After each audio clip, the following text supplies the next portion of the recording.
Assalamualaikum warahmatullahi taala wabarakatuh. Alhamdulillah wassalatu wassalamu ala sayyidina Muhammad wa ala alihi wa sahbihi ajma'in. Rabbi shrah li sadri wa yassir li amri wa hlul 'uqdatam min lisani yafqahu qawli. Amma ba'du. Pertama-tama kali marilah kita bersyukur kehadrat Allah Subhanahu wa taala kerana dengan limpah kurnia-Nya maka kita dikurniakan dengan iman, Islam dan ihsan. Dan tak lupa marilah kita sama-sama sentiasa bertaubat kepada Allah Ta'ala atas segala dosa yang kita lakukan, sama ada antara sedar dan tidak sedar. Semoga kita dikurniakan keredaan oleh Allah Subhanahu Wa Ta'ala. Pada video yang lalu saya telah menyatakan tentang bagaimana khilaf berlaku di antara imam mujtahid, ya. Dan para imam itu tidak mencela antara satu sama lain dan tidak mengatakan pihak yang lagi satu adalah salah ataupun kufur ataupun ahli neraka dan sebagainya. Dan pada kali ini saya ingin menyentuh sikit tentang bagaimana tanggapan kita terhadap sesuatu hadis, ya. Dengan arti kata yang lain, jika sesuatu hadis itu dikatakan sahih oleh seorang perawi tetapi dikatakan tidak sahih oleh pentakhrij, ya, atau pengkritiknya.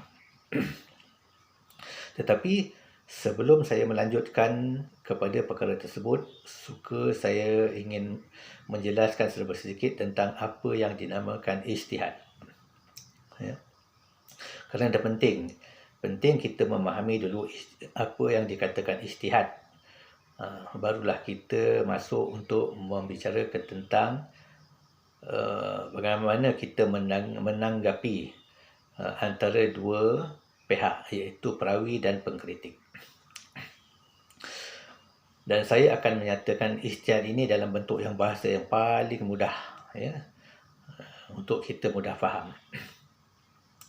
Ijtihad ini bermaksud lebih kurang iaitu penetapan tentang sesuatu hukum, ya, ataupun seseorang yang imam mujtahid itu menetapkan hukum, ya, secara putus, ya, baginya lah secara putus.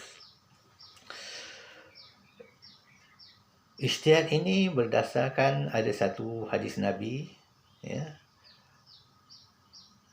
iaitu apabila baginda mengutus Amru bin Al-Ash, kalau tak silap saya, kalau salah sila betulkannya dalam ruang komen.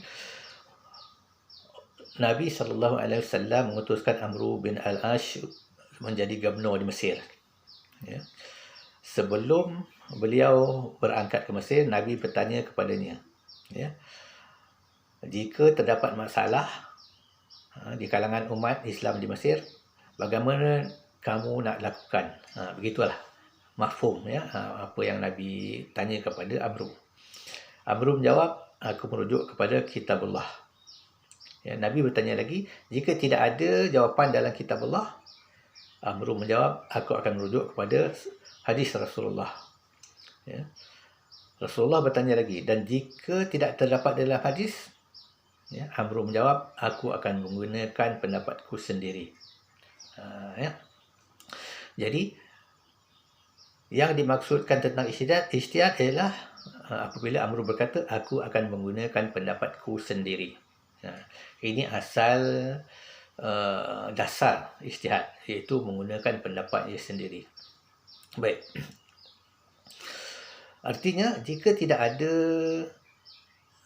penyelesaian tentang sesuatu masalah yang timbul di dalam Quran, kemudian tidak ada juga di dalam hadis, maka Amru menggunakan pendapatnya sendiri. Ini yang dinamakan ijtihad. Baik. Kita luaskan lagi skop ijtihad ini, ya. Ijtihad ini sebenarnya juga terangkum di dalam penetapan hukum yang terdapat di dalam Quran dan hadis yang menjadi pertikaian. Ya. Maksudnya, terdapat perbezaan pendapat di dalam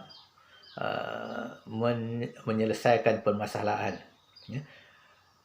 Permasalahan itu pun adalah permasalahan baru di dalam masyarakat yang timbul, yang tidak pernah berlaku di zaman Nabi, ya, di zaman sebelumnya.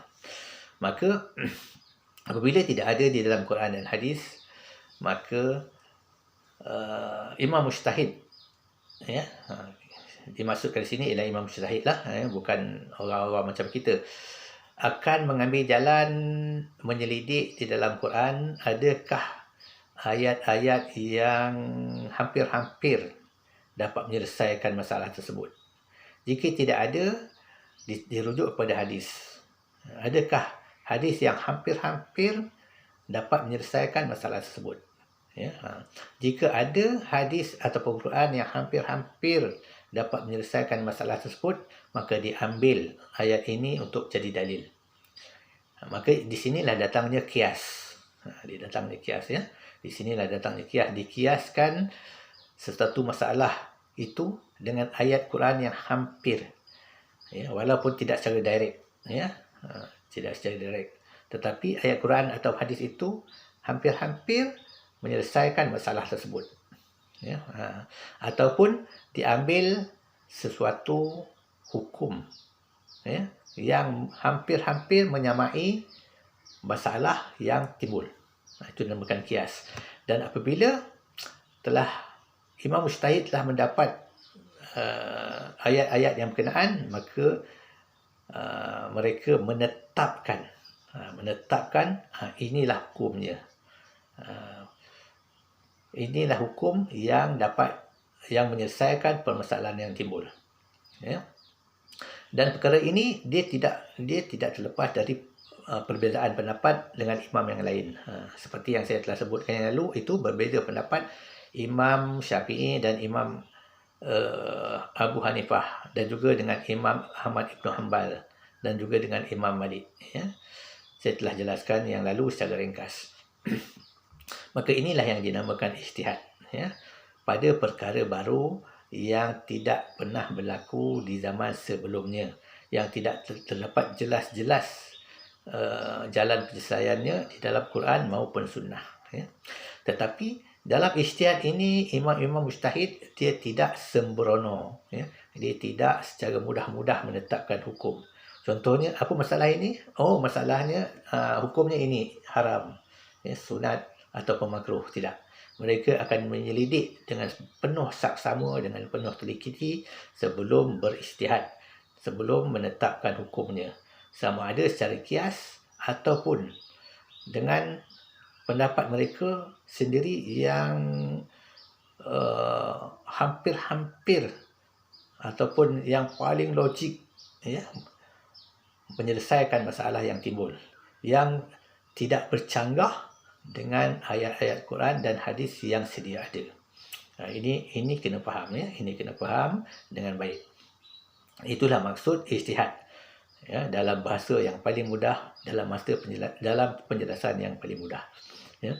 Apabila kita telah memahami akan ijtihad, maka barulah kita menanggapi antara dua pendapat antara perawi dan pentakhris. Ya. Suka saya sambung sedikit dalam ijtihad ini antara dua imam mujtahid, ya, dikatakan bahawa ijtihad tidak membatalkan ijtihad. Ijtihad tidak membatalkan ijtihad. Dengan istilah kata yang lain, imam yang pertama tidak boleh mengatakan engkau salah pada imam yang kedua yang berijtihad, ya. Dan juga imam yang kedua tidak boleh mengatakan engkau salah, ya, kerana ini adalah khilaf, ya. Ijtihad tidak membatalkan ijtihad. Seperti mana para sahabat berselisih tentang solat asar di perkampungan Bani Quraizah, ya. Nabi tidak mengatakan yang sini salah, yang ini betul, yang ini betul, yang ini salah, yang ini betul, tidak, ya. Itu sebabnya dikatakan Nabi kata barang siapa ijtihadnya benar, maka ia mendapat 2 pahala. Dan barang siapa ijtihadnya salah, maka ia mendapat 1 pahala. Malah Imam Malik mengatakan dua-dua ijtihad adalah betul. Kerana tidak ada siapa yang boleh mengatakan yang ini salah, yang ini betul. Kerana ia adalah khilaf dengan dalil-dalil, dengan hujah yang tersendiri bagi seseorang mujtahid. Ya. Maka hendaklah difahami dengan betul tentang ijtihad ini, ya. Kemudian barulah kita memahami ataupun menanggapi tentang perbezaan ataupun percanggahan di antara perawi hadis dan pentakhris atau pengkritik. Ya, di mana perawi mengatakan hadis ini sahih dan pentakhris atau pengkritik mengatakan hadis ini tidak sahih. Ya. Jadi dua pendapat dan kita bagaimana kita akan menanggapi keduanya.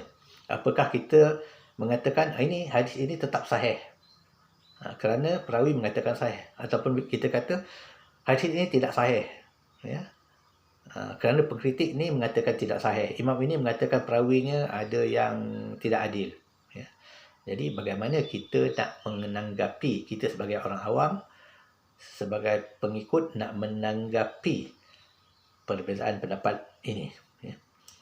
Saya akan sambung kemudian, insya-Allah. Sekian dahulu. Wabillahi taufiq wal hidayah.